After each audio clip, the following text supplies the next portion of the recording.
Happy day. Welcome to stock insights. நம்ம சேனலில் daily stock நியூஸோட updates தான் பார்த்துட்டு வரோம். இந்த கண்டென்ட்டில் நான் எக்கனாமிக் டைம்ஸ்லேருந்து எடுத்திருக்கேன். நான் செபி ரிஜிஸ்டர் அட்வைசர் கிடையாது. நீங்கள் இன்வெஸ்ட்மெண்ட் பண்ணுறதுக்கு முன்னாடி உங்கள் ஃபினான்ஷியல் அட்வைசரை கன்சல்ட் பண்ணிவிட்டு இன்வெஸ்ட்மெண்ட் பண்ணுங்கள். இன்றைக்கி நம்ம பார்க்க போகிறது ஓப்ராய் ரியாலிட்டி பற்றி தான் பார்க்க போகிறோம். ஓப்ராய் ரியாலிட்டி 16 வீக் கன்சால்டேஷன்லேயே இருந்திருக்காங்க லாஸ்ட்டு 16 வீக்காக. ஸோ செப்டம்பரில் ஃப்ரெஷ் ரெக்கார்டு ஹை எட்டியிருக்காங்க.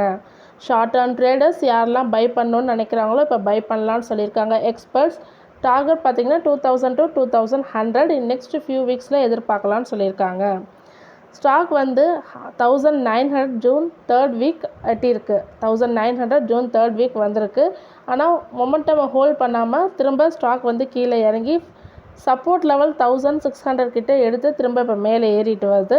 ரியாலிட்டி செக்டரான இவங்க 50 DMA டெய்லி சார்ட் ஆகஸ்ட் மந்தில் ரியாலிட்டி செப்டம்பரில் கன்சால்டேஷன்லேயே இருந்திருக்காங்க 50 DMAல. இப்போ பிக்கப் ஆகிருக்கு last week 1967 26th September reach பண்ணியிருக்காங்க.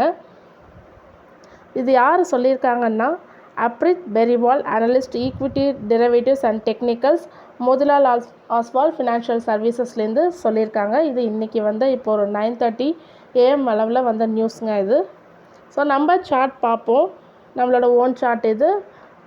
1 வீக் சார்ட் எடுத்திருக்கேன், வீக்லி சார்ட் எடுத்திருக்கேன். பார்த்திங்கன்னா அந்த பாக்ஸ், அந்த ஸ்கொயர் பாக்ஸ் பார்த்திங்களா, அந்த பாக்ஸ்லேயே 16 வீக் கன்சால்டேஷன்லேயே இருந்திருக்கு. ஸோ 26th செப்டம்பர் சொல்லியிருக்காங்கல்ல, ஸோ அது அன்றைக்கி 1970 அரௌண்டு ரீச் ஆகி அந்த டெஸ்ட் பண்ணிவிட்டு கீழே க்ளோஸ் ஆகிருக்கு. ஸோ இப்போ ஒரு நல்ல மொமெண்டமில் தான் இருக்குது. நீங்கள் இப்போ பை பண்ணுறதுனா பை பண்ணலான்னு சொல்லியிருக்காங்க.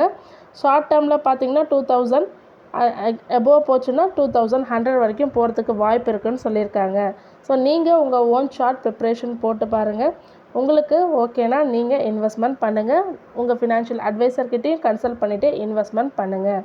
தொடர்ந்து இதுமாரி யூஸ்ஃபுல்லான இன்ஃபர்மேஷன் வேணும்னா மறக்காமல் நம்ம சேனலை சப்ஸ்கிரைப் பண்ணுங்கள், பெல் ஐக்கான் கிளிக் பண்ணுங்கள், லைக் அண்ட் ஷேர் பண்ணுங்கள். தேங்க்யூ.